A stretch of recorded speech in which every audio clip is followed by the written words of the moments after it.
If you selfishly pursue your calling, you end up contributing to the world with magnitude. And what I mean by that is that if you pursue callings that are not your path, what ends up happening is that you can't contribute to the highest level. And I see this time and time again in students. And if you don't know me, my name is Joe Yule. I'm a philosopher, and I've helped hundreds of different students to know and choose the right career path for themselves and then to walk those paths. And I see this a lot. I see people sort of giving themselves because they want to contribute, which totally makes sense and is totally understandable. They want to contribute to the world and they want to help humanity. They want to help, they want to give, they want to serve. And so they go and move in the world in such a way where other people will start to say, hey, this is what you should be doing. This is how you should be acting. This is how you best serve other people. And they start to lose a sense of their own identity in this process because they lack the personal introspection and deep-rooted conviction that this is actually the path that I'm meant to be walking. So they start to lose themselves because the other people are basically telling them, hey, this is what you need to be doing. And if you start to really dig into it, you'll start to notice that other people's opinions of what you should do is typically rooted in their own sense of how reality works, but also their own personal selfish desires. And I first noticed this, and don't judge me for this, but I grew up with sisters. And in growing up with sisters, you end up watching movies and TV shows that, well, you wouldn't have watched if you didn't have older sisters. And so these older sisters that I had and still have ended up watching these different dating reality TV shows. And oftentimes there would be some sort of drama between a guy and a girl, and they end up getting into a fight. And one person starts to point out that the other person is being selfish. And so they go on this, tirade that, hey, you need to be less selfish. And the other person starts to defend themselves. But when I started to think about this, what I ended up noticing was that the person that often pointed out that, hey, you need to be more selfless, was also saying that because they wanted that person to be more selfless so they could attend to their own needs.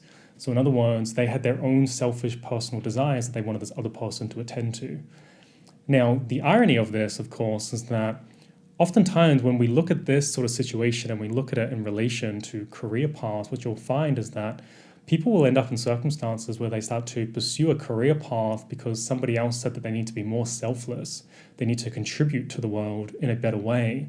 But really, what they're actually pushing them towards is so that they serve an ideal that this other person is more aligned with, or that they have sort of selfish values around.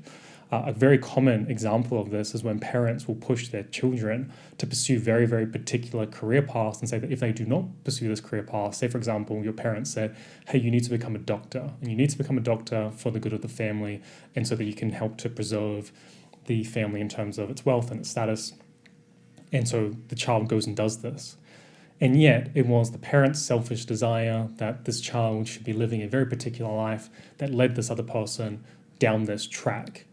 And this happens a lot, where people will lose themselves and lose their sense of this is what I'm meant to be doing with my life, because they'll start hearing noise around them as to what's acceptable, how to best contribute to the world.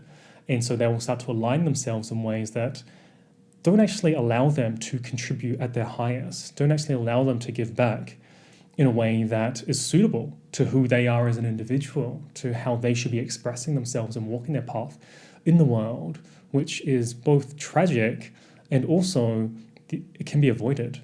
And the way to avoid it is to obviously know what it is that you stand for and be deeply rooted in your path. So to give you an example of this, it actually happened to me recently. And I get this all the time where I'll get different messages on Instagram and they'll basically be telling me how I should be expressing myself, particularly when there are certain political topics on the agenda. So say, for example, BLM, COVID, Ukraine and Russia in terms of the war. And more recently, I got a message about Gaza. So I had posted some Instagram stories.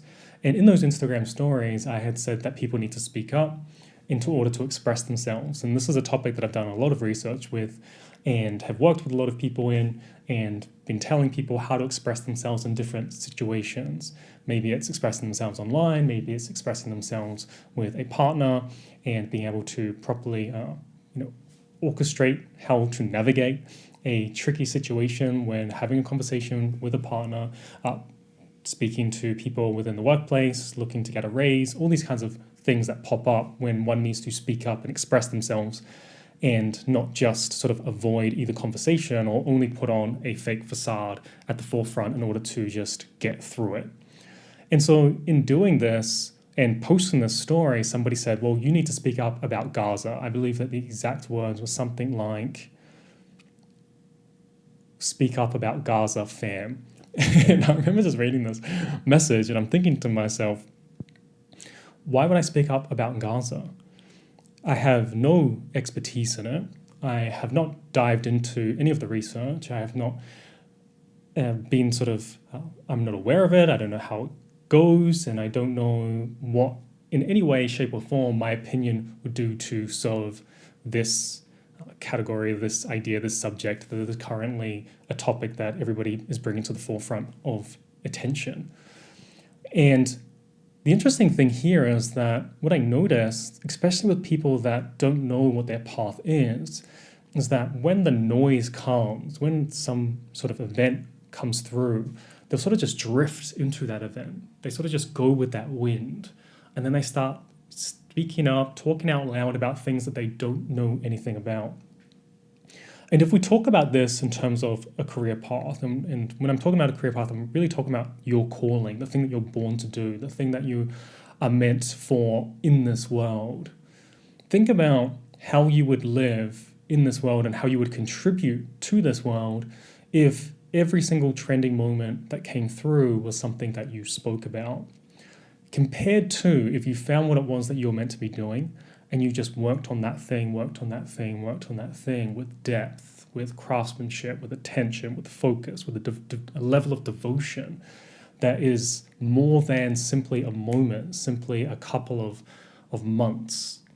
And in noticing that so many people just drift with the wind when one of these things come up, it becomes really clear as to who knows what their path is and who has no idea. And the unfortunate impact of that is that we're not all contributing at our highest level, which leads me back to the beginning, which is that you contribute the most that you can if you are most aligned with the thing that you're meant to be doing, as opposed to speaking about the thing that is currently right there in the moment. And this goes to an even deeper idea, which is that your career calling is connected to time and to your mortality. You have a finite amount of time in this world. And I know that is a very hot topic right now to be talking about living for more than 100 years, going into 200 years and beyond. And a lot of people are pushing sort of the boundaries of their mortality. But there's this finite amount of time that you have in this world. And with that finite amount of time that you have in this world, there's a particular calling that you have been given. And with that particular calling, you need to use as much of that time that you have to pursue that calling so that you can reach it and then eventually embody what I call as the exalted form, the highest level of your being in your path. And if you're unable to do that, then you end up falling short and you end up getting the stories that come out with people regretting on their deathbed that they didn't end up going for it. I mean, this is what they're speaking to. They're speaking to not pursuing the calling, not pursuing what it is that they're meant to be doing with their lives.